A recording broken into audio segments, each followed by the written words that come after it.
ก็เป็นต้นบองโอนักนี่มาดอลไปนี่มองนี่ฮะไงนี่เติมตัวโยมบานดังหาบัดเพยโยมกับบานยูเรื่องตัวออกนี่ตัวเรา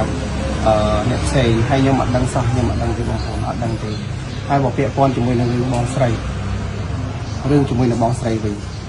เรื่องจมูกในบองไสนึงส่งใบแต่เปียดิงหม่อมมัด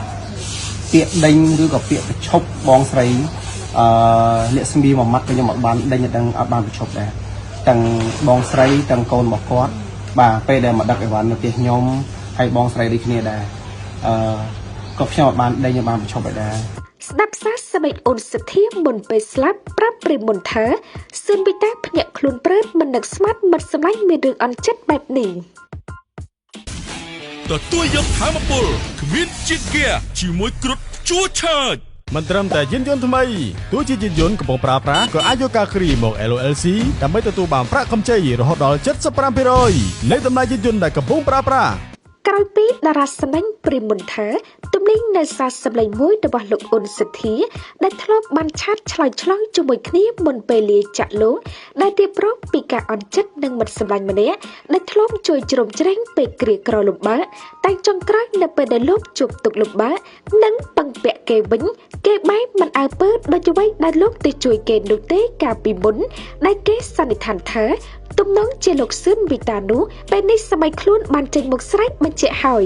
ដែលក្រោយពីបានស្ដាប់សារសម្លេងរបស់លោកអ៊ុនសធាដែលទីប្រុសប្រាប់អ្នកនាងព្រីមុនថាសឿនវីតាបានចេញវីដេអូបកស្រាយទាំងមិននឹកស្មានថាមិត្តភក្តិសម្លាញ់របស់លោកមានរឿងអន់ចិត្តនឹងលោកហើយទៅនិយាយប្រាប់អ្នកដទៃបែបនេះទេហើយការដែលមិត្តសម្លាញ់អ៊ុនសធាខឹងអន់ចិត្តនឹងលោករួចទៅនិយាយប្រាប់អ្នកនាងព្រីមុនថានេះគឺទំនងដែលសារតែគាត់យល់ច្រឡំឬក៏ស្ដាប់បងស្រីរបស់គាត់និយាយតែម្ខាងដោយមិនបានសួរនាំពីរូបលោកហើយគិតថាលោកបញ្ឈប់បងស្រីរបស់គាត់ទាំងដែលការពិតបងស្រីរបស់គាត់ឈប់ធ្វើការដោយខ្លួនឯងលោកសឿនប៊ីតាបន្តបញ្ជាក់បន្ថែមទៀតថាបាននិយាយពីរឿងលុយកាក់រកពេលដែលមិត្តភក្តិរបស់ខ្ញុំឆាតពឹងពាក់គឺតែងតែបាញ់ឲ្យជានិញមិត្តរក10ដងយ៉ាងហោចគឺអត់តែម្ដងតែប៉ុណ្ណោះព្រោះរកពេលដែលសម្លាញ់មករកលុយខ្ញុំមានប៉ុន្មានខ្ញុំស្ទើរតែបាញ់ឲ្យទៅទាំងអស់លោកថាបើសិនជាមានរឿងនេះពិតមែនតែខ្ញុំហ៊ានទៅបន់របស់គាត់ទេនឹងបួសមុខភ្លើងឲ្យសម្លាញ់ខ្ញុំដែរឬទេអតីតតារាសម្ដែងគ្រប់នេះបន្តថានៅពេលដែលខ្ញុំឃើញសារសម្លេងហើយខ្ញុំអត់មានទៅអន់ចិត្តឬក៏ខ្ញុំខុសជាមួយគ្នានោះទេដោយសារតែខ្ញុំអត់ដឹងថាបងស្រីរបស់គាត់ទៅប្រាប់គាត់យ៉ាងម៉េចខ្ញុំអត់បានដឹងនោះទេព្រោះអ្វីដែលខ្ញុំធ្វើគឺខ្ញុំធ្វើចេញពីចិត្តរបស់ខ្ញុំប៉ុន្តែក្រោយពីបានឃើញវីដេអូរបស់បងស្រីព្រីមុនថាផុសនោះហេតុអ្វីបង្កាច់បង្ខូចឈ្មោះខ្ញុំនិងធ្វើឲ្យមានអារម្មណ៍ថាតែមិត្តភក្តិរបស់ខ្ញុំបាននិយាយអ្វីខ្លះប្រាប់គាត់ព្រោះដោយសារតែខ្ញុំអត់ដែលមានអារម្មណ៍ថាខុសអ្វីមួយជាមួយមិត្តភក្តិរបស់ខ្ញុំថានឹងមានរឿងនឹងកើតឡើងដែលខ្ញុំអត់បានដឹងនោះទេក៏ប៉ុន្តែពេលខ្ញុំស្ដាប់ចប់ហើយខ្ញុំមិនមានអារម្មណ៍អីចម្លែកអីឬក៏ផិតភ័យអីទេតែខ្ញុំមានអារម្មណ៍មួយគិតថាហួសចិត្តត្រង់ថារយៈពេលជាង2ឆ្នាំមុនពេលដែលខ្ញុំពិបាកខ្លាំងហ្នឹងមិត្តភក្តិខ្ញុំជួយខ្ញុំច្រើនបាទលើកទឹកចិត្តមកជួយអីទាំងអស់ហើយបន្តមកទៀតវាអ្វីដែលគាត់បាននិយាយចឹងថាគាត់បានសុំឲ្យបងស្រីរបស់គាត់មកធ្វើការជាមួយខ្ញុំ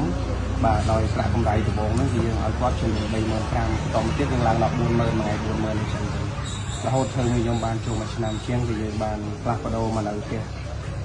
ល្វែងហើយបងស្រីគាត់ក៏បានរៀនការរហូតតែរយៈពេលមុនក៏ប៉ុន្តែបងប្អូនអ្នកគ្នាមកដល់ពេលនេះមកនេះណាថ្ងៃនេះទើបតែខ្ញុំបានដឹងថាមិត្តភក្តិខ្ញុំគាត់បានយល់រឿងទាំងអស់នេះក៏ប្រាប់អ្នកផ្សេងហើយខ្ញុំអត់ដឹងសោះខ្ញុំអត់ដឹងទេបងប្អូនអត់ដឹងទេហើយមកពាក់ព័ន្ធជាមួយនឹងរឿងបងស្រីរឿងជាមួយនឹងបងស្រីវិញរឿងជាមួយនឹងបងស្រីហ្នឹងសូម្បីតែពាក្យដេញមួយម៉ាត់ពាក្យដេញឬក៏ពាក្យប្រឈប់បងស្រីអ្នកស្មីមួយម៉ាត់ក៏ខ្ញុំអត់បានដេញដឹងអត់បានប្រឈប់ដែរទាំងបងស្រីទាំងកូនរបស់គាត់បាទពេលដែលមកដឹកអីវ៉ាន់នៅផ្ទះខ្ញុំហើយបងស្រីដូចគ្នាដែរក៏ខ្ញុំអត់បានដេញបានប្រឈប់ឲ្យដែរពេលដែលគាត់មានបញ្ហាឬក៏ប្រកែកគ្នាជាមួយនឹងអ្នកធ្វើការជាមួយគ្នាក្នុងហ្នឹងគាត់ក៏បានឈប់ទៅហើយមួយទៀតដូចម្សិលមិញខ្ញុំទៅឲ្យធូបថាបងឈប់ក៏បងអត់បានប្រាប់ខ្ញុំហើយបើសិនជាបងចង់ទៅធ្វើការវិញទៅទៅបងព្រោះខ្ញុំអត់ដឹងទេថាបងមានបញ្ហាខ្ញុំអត់ដឹងទេអញ្ចឹងណាហើយកូនមកគាត់ផ្លយបាទ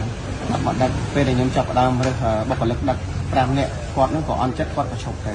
តែប៉ុន្តែខ្ញុំក៏មានអារម្មណ៍មួយដែរថាមិនដឹងថាបងស្រីយករឿងទាំងអស់នោះទៅប្រាប់ជាមិនខ្ញុំមិនដឹងទេហើយមួយទៀតរឿងដែលគាត់និយាយថា